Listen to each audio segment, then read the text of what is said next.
Hi everyone, Stepan here. In today's video I'm going to play a training game, 15 plus 15 minutes. I'm going to try to reach 2100 on lichess classical again. I tried in September and failed on the last day of September. I had 2 losses and I was 29 points, so I had 2071. 29 points short, and then I lost 2 games. So now I'm going to give myself until the end of November to do it. That's a way more realistic goal. Okay, and let's play a game. So 15 plus 15 minute classical. Let's hope I get a high rated opponent. Before I start the game, I would like to ask you something. Let me just, my opponent is really low rated. Okay, well, what can you do? I should have created a custom game with a rating range. Well, okay.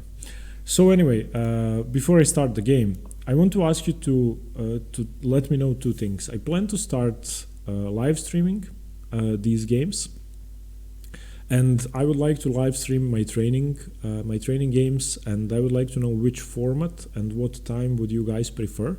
Of course, time and format might be different for everybody else, but I'm going to do a statistical analysis of your comments if you give them and try to please the most people. So in the comments below, if you can, please let me know which time of the day would you like to watch a live stream of a training game, and please give it to me in Croatian time if possible, so that I don't have to convert all the comments. Just convert your own time to Croatian time and just write PM or AM. And also, let me know which time format would you prefer.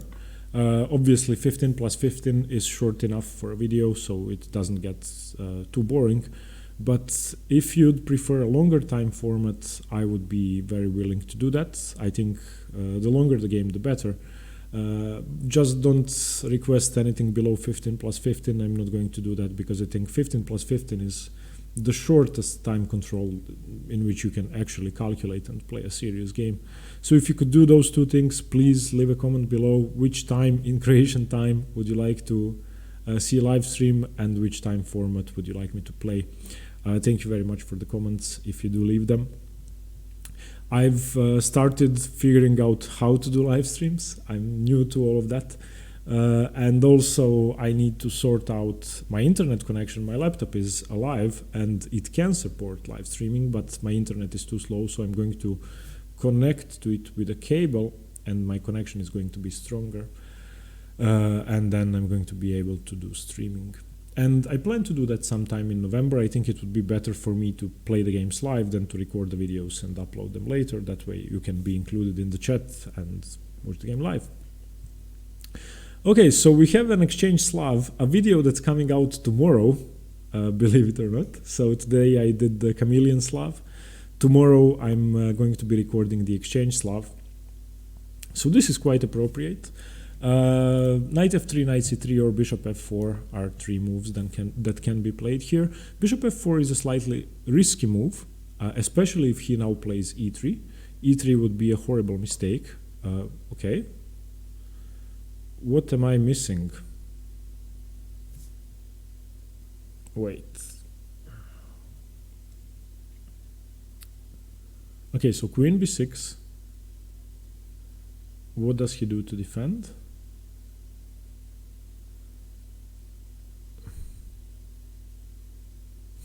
Okay, I'll just play it. So usually leaving this square unattended and these diagonals and this pawn is quite risky, so let's see what he has in mind. I may have rushed it. Maybe it's not a horrible mistake, but it's definitely a mistake. I know that. The same goes for black, like playing bishop f5 and d6 is always risky in these positions. Let's see what his plan is, because I often have the move e5, just gaining a tempo on the bishop and getting another piece into play.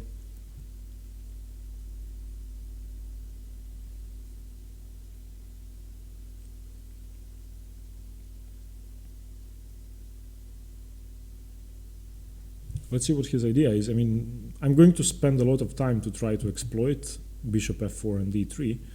because I'm not sure how to punish it, but which is a mistake on my part.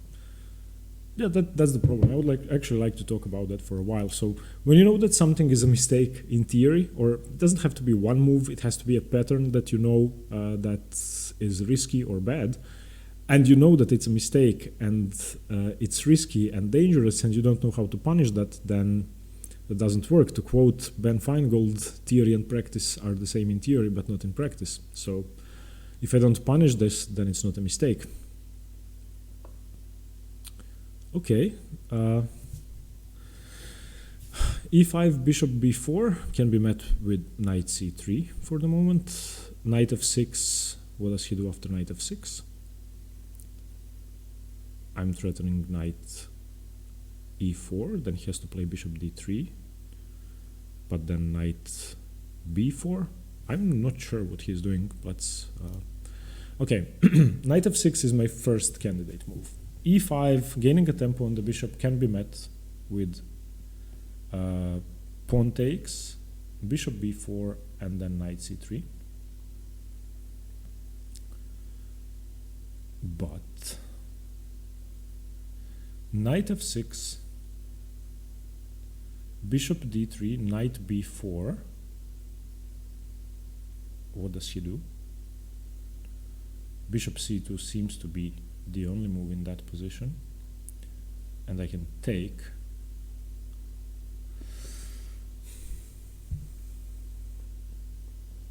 e5 seems very tempting. Okay, knight f6, bishop d3. If knight b4, bishop c2, knight takes, at least I have the bishop pair, queen takes.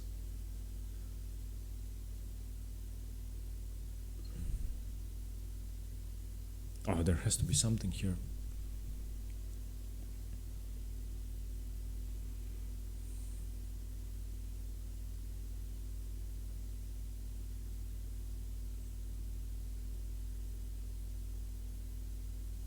Knight f6, bishop d3.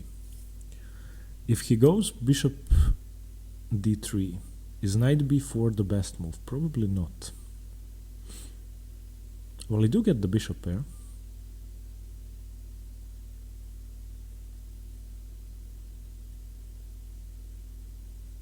e5, d takes e5, bishop b4, knight c3, knight f6, bishop d3. e5, d takes e5. Can I play d4? E takes d4, knight takes d4. No, doesn't seem good. Queen d2 seems very risky.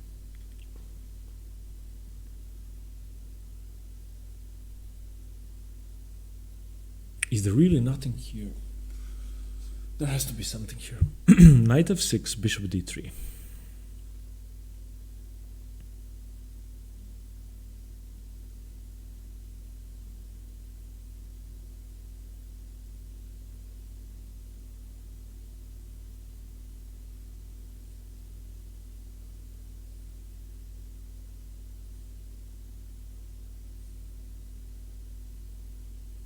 Knight f6, bishop d3.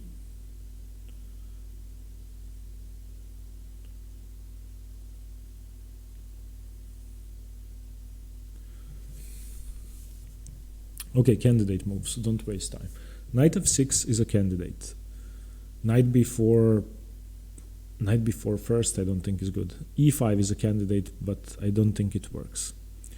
Bishop f5 is a candidate, and quite a serious one. Like bishop f5, and if I follow that up with knight f6, he doesn't have bishop d3 anymore. So let's say bishop f5, and he plays knight c3. Oh, knight f6 can also be met with knight c3.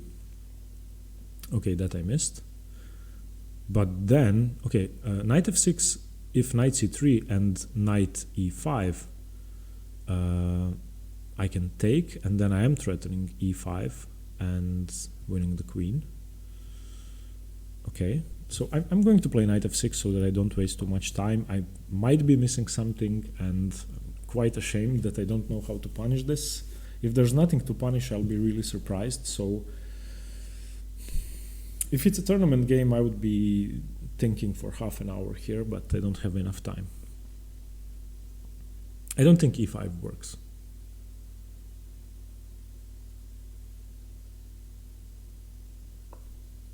He plays f3. Okay.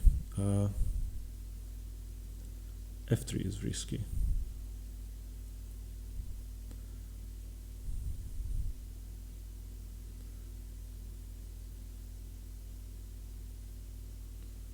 Okay, bishop f5, the threat is taking the knight and playing e5. So against bishop f5 he has to play knight c3. Bishop f5, knight c3, e6. Is there really nothing here? Bishop f5, knight c3, e6.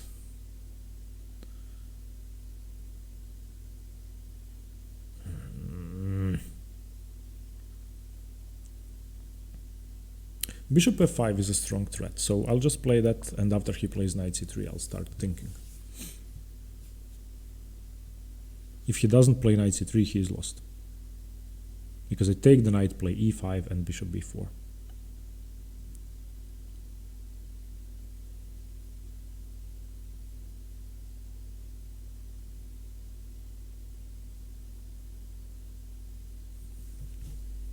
It's funny that I'm playing the Exchange Slav and I'm recording it tomorrow. And I actually didn't know how to punish this. Well, maybe I played well, but I'm not sure. Maybe there was something stronger. Maybe even queen b6 was imprecise. Oh, okay. Now his game is lost. Take the knight. Rook takes, e5, and win. Yeah, this is over. I win the bishop or I win the queen with bishop b4.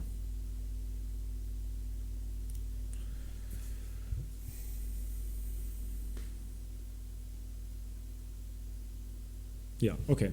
So I guess, well, I'm still not sure I played well. I'm going to analyze this game. And another thing I wanted to implement into these training games, I'm going to do a detailed analysis at the end of the video. So every time in the description of the video, you can find the timestamp for the analysis. If you don't want to watch the game and you would just like to see the analysis, which is shorter, that should take 10 or 15 minutes. If it's a complicated game, maybe half an hour, but I doubt it. So you can find the timestamp in the description below and just switch to the analysis if you don't want to see the whole game. Yeah, and I'm going to be leaving that in the description for every game. So I would like these training games to become a bit more serious than they have been so far. So instead of analyzing them on my own later, I'll try to do what I do usually, just with in the video.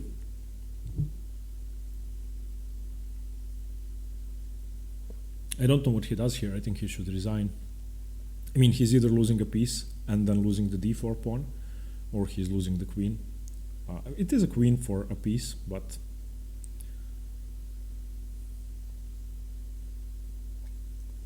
no, actually it's a queen for knight and bishop. So if he takes on e5, bishop b4, queen b4, no, bishop b4, e takes f6, bishop takes d2 check, king takes d2. I've given up a pawn, knight and bishop for the queen, which is way too much material still. So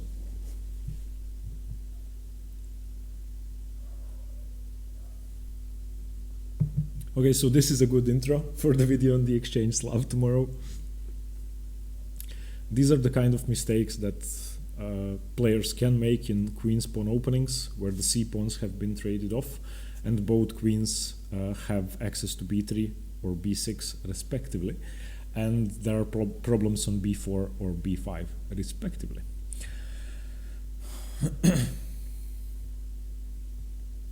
Yeah, okay.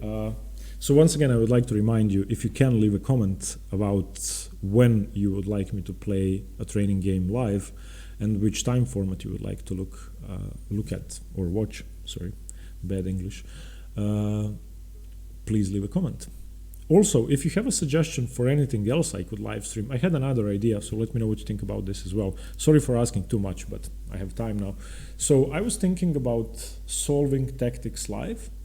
Would that be something that would interest you? Because I do that when I train. They won't necessarily be lichess or chess tempo or online tactics.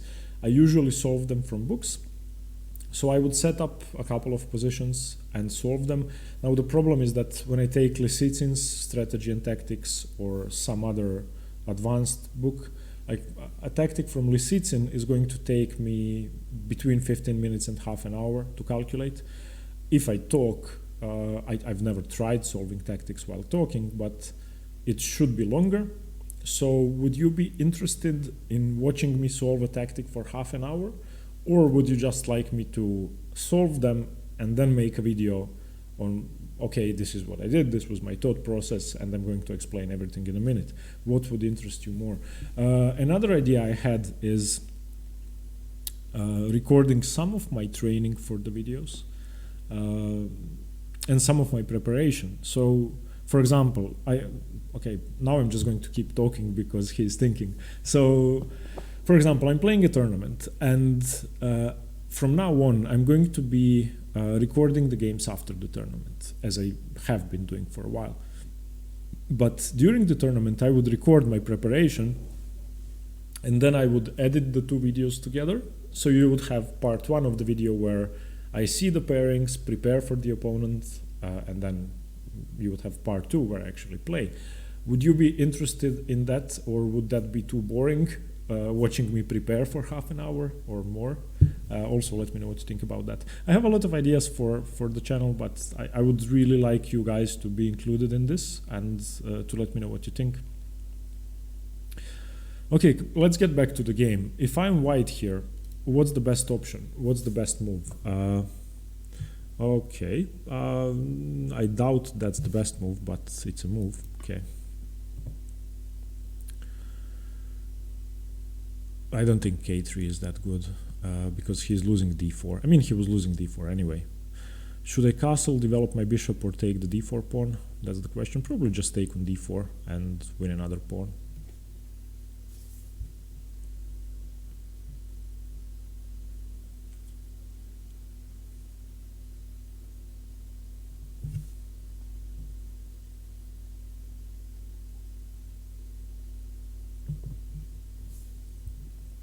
I don't know.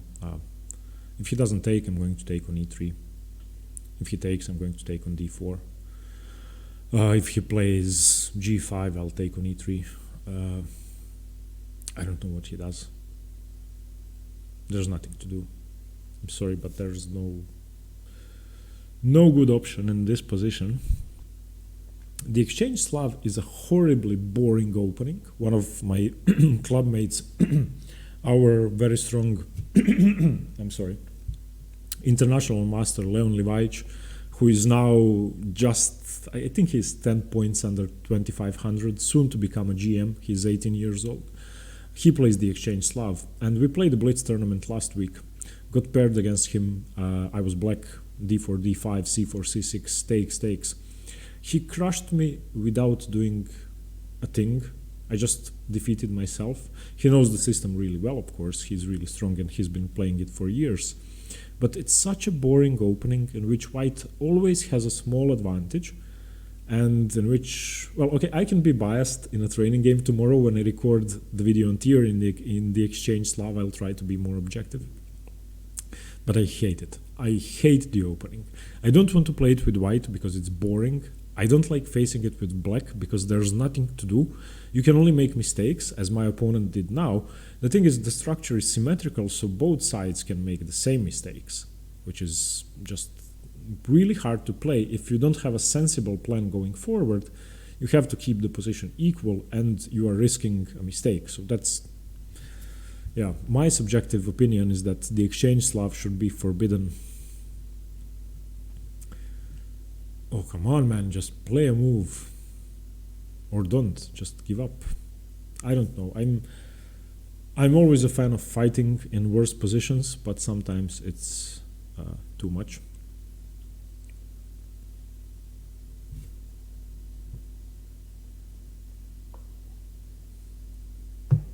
Okay. Now I'm forcing a queen trade, unless he takes with the king.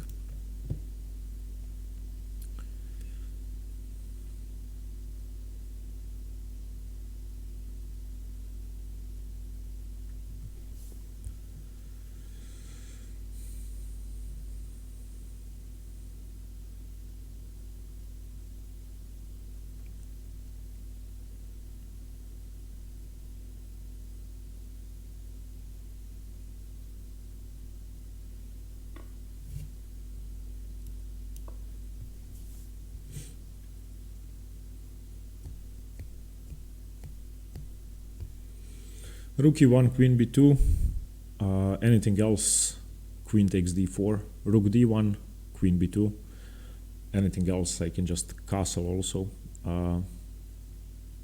He can try g5, but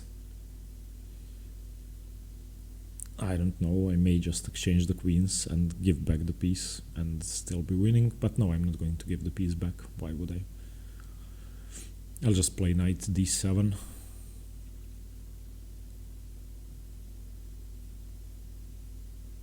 Yeah, he's undeveloped, his king side is horrible.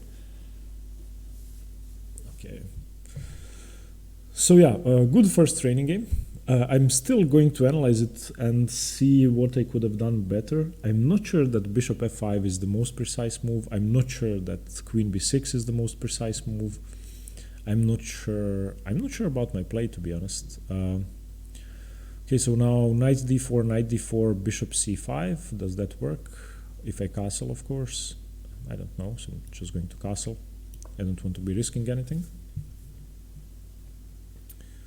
Get another piece into play, unpin my bishop, play rook e8, g5 I'm not afraid of, knight h5, and he's not breaking through. My knight is actually very useful for stopping his knight from coming into the f4 square. Yeah.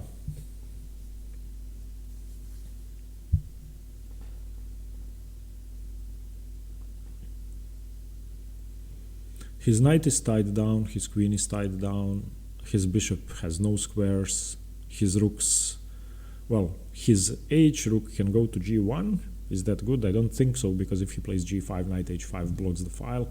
If he moves the b rook, I can probably just take on b2. Yeah, piece up for nothing. I mean, I'm a piece up and I have a free attack, and I have better king, better pieces, better pawn structure.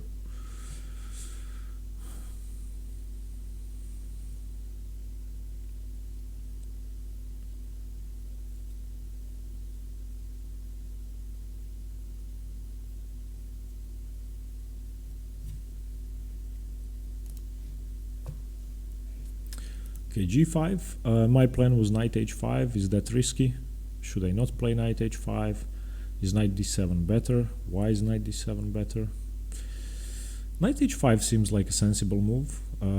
He could go bishop h3, bishop g4 and take the knight if I play g6, but that seems like 3 moves. Knight h5, bishop h3, rook e8. He has to move the queen. Where does he move the queen? To d2. Queen d2. I can then go bishop. Oh, I can then just take on d4 and play bishop c5. So okay, knight h5 is fine. Although knight d7 seems like a better square. Oh, but then bishop h3 comes with tempo. Okay, so knight h5 it is.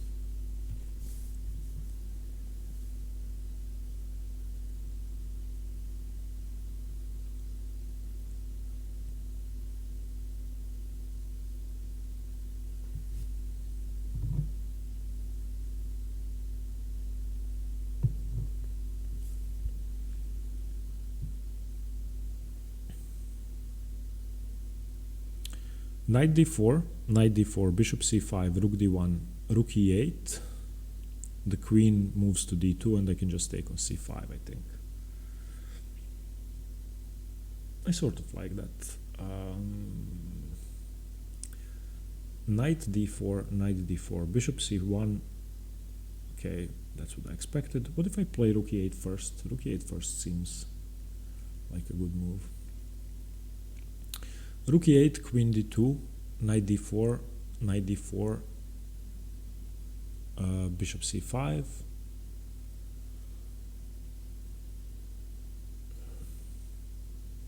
Oh, but then I also have, if his knight moves, I have knight f4.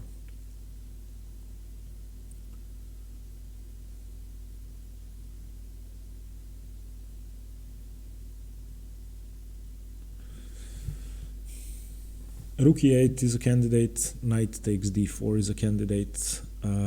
If I play rook e8, he can play bishop d7, which I'm not a big fan of. So I would have to move my rook again. I don't think I want to allow that. Any other good moves?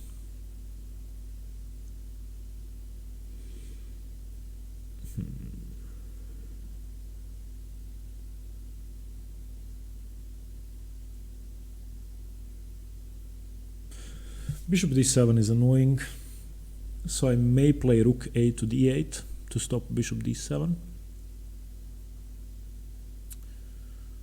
It develops a piece, it's a good move, can't be bad, taking away squares from his bishop. But I could also go g6 now, so that if bishop to g4 comes, I can go knight g7, which I also like, and then my knight has the e6 square. So I'm going to play g6, which is a prophylactic move. I don't want to ruin my pawn structure, give him counterplay. So now I have bishop g4, knight g7.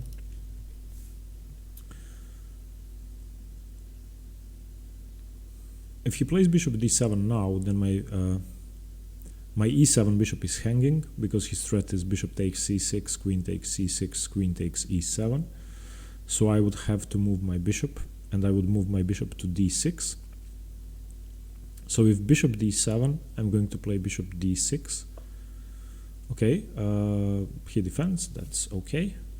So now I am going to play rook a to d8, stopping bishop d7, and my next move is going to be rook to e8. Bishop d7 is quite annoying, I didn't want to allow that.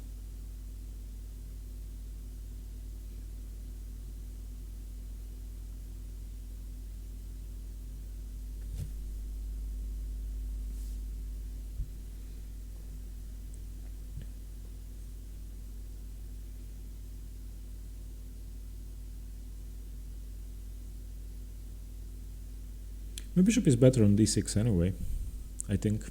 Looking at f4, looking at the h2 pawn. My rook definitely belongs on e8, there's no doubt about that, so that's a move I'm going to be playing automatically. After that, bishop d6 seems like a good option. There's, rook e8 comes with tempo, he doesn't have time to play b5. Or does he? Because he takes my knight and he's threatening my queen. So with b5, I'm going to play knight a5 and transfer my knight into c4. That would be a lovely square. So with b5, knight a5, knight c4 would be great. Now he needs to be very careful about moving his queen to a light square, because I can then either take on g5, maybe even on d4.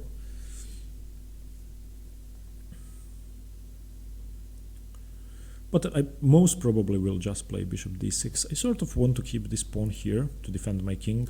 As long as the g5 pawn is on the board, he's not breaking through with the light squared bishop. I'm not worried about any dark squared problems, because I have this guy, and they are perfect for defending these four squares. Bishop d6 is a good move.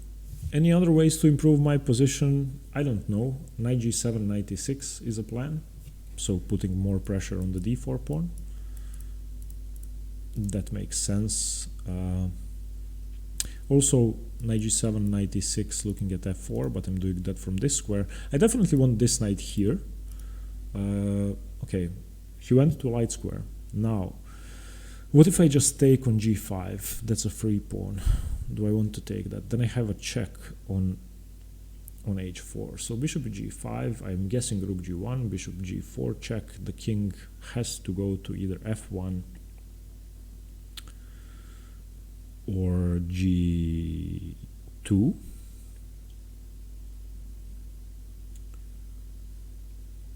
The question is b5 a threat? No, it isn't, because knight a5, knight c4. So bishop takes g5 is definitely a candidate, which it's sort of hard to resist, so I'm just going to play it. I gain a tempo on the king, so I'm not really afraid of rook g1 if his king has to cover the rook back. And now I'm threatening rook e3, bishop e3, knight d4, knight f4. Oof, I'm threatening a lot of things.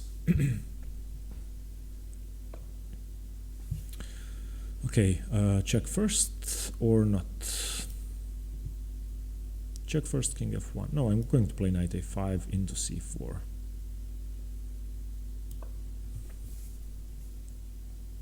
c4 is a perfect square. Exactly where I want my knight, looking at e3.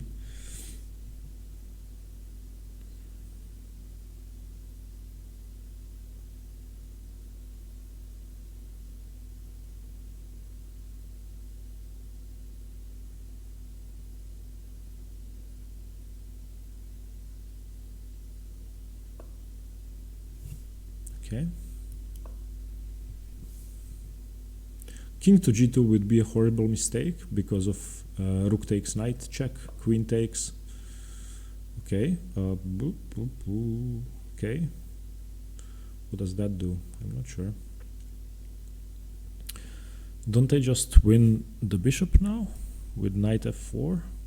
I think I am winning the bishop, because if he plays queen f1, I have queen takes d4. Check.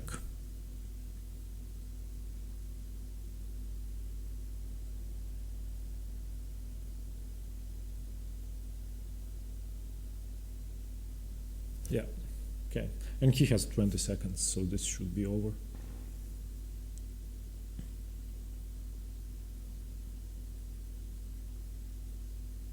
Oh, no, no, no. If he plays queen f1, queen d4 is checkmate. Yeah, okay. Checkmate. Okay, let's analyze the game. Okay. Let's see. Okay, I'm just reading the chat. Yeah, he had to play g6. Bam, bam, bam, bam. Razvan said some GM moves don't make sense for me, but in HPY games I can clearly see what he tries to do. Okay. So let's see. First of all, let's analyze it with an engine, without an engine. So c6. Okay, and here I played queen b6. Is there a better move? So if I play e5 and I guess he takes, and I play bishop b4 check, he has to play either knight c3 or knight d2. Let's say he plays knight c3 and I play queen a5. He still has to defend. Let's say he plays queen c2 and now I go d4. He has to take, pawn takes, knight takes. Now what? So let's say he keeps defending. Now I take, pawn takes. I didn't get anything. Okay. So after e3, why is the engine on? Why did the engine turn on? I want enable, disable. Okay. I thought e3 was a horrible mistake, and I saw that the engine says plus 0.3, which is now it ruined it for me. So now let's turn the thing on. It says plus 0.3. What? Okay, queen b6, queen d2 equal bishop f5. I play knight f6, which is okay. f3 has to be slightly bad. Bishop f5. And knight c3, I was calculating knight c3 and I thought, well, it should be equal. I'm going to figure out what to do after knight c3. Yeah, g4 is game over. After g4, it's done after bishop takes c1. So, what was the more precise way to play? After bishop f4 and d3, I had no idea this is playable. I just had no idea this is playable. Let me just check out the live book. 600 games. Oh, there are 600 games from this position. Okay, then it just visually looks horrible.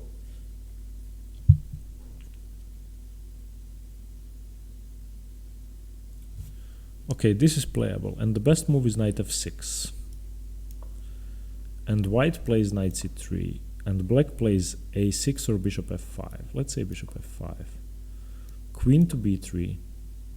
Knight a5, this I know. If I allow queen b3, this position I actually know. But it's played with knight c3 first.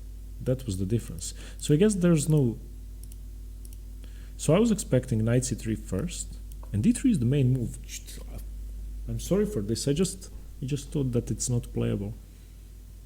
Apparently there's no difference in the move order.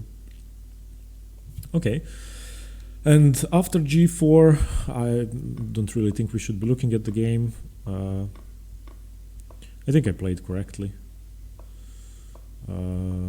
Yeah, all the moves are fine. Rook f8 best, bishop takes best. Taking the knight immediately, okay, let's look at that, I didn't consider that. Takes, queen takes, knight d4. What if the king just moves away? Let's say the king moves, what? Okay, oh, the queen is attacked, horrible. Okay, so the queen moves away. Check. Yeah, it's complicated but playable. Let's say the king moves, what now? The king moves again, and they take the bishop, okay. I mean, I probably would have seen it if I took enough time, but it was winning anyway. Okay, thanks for watching. Let me know what you think about the game. Let me know what you think about the questions I asked. Please do give me your opinion, and see you tomorrow. Bye bye, stay tuned for more chess.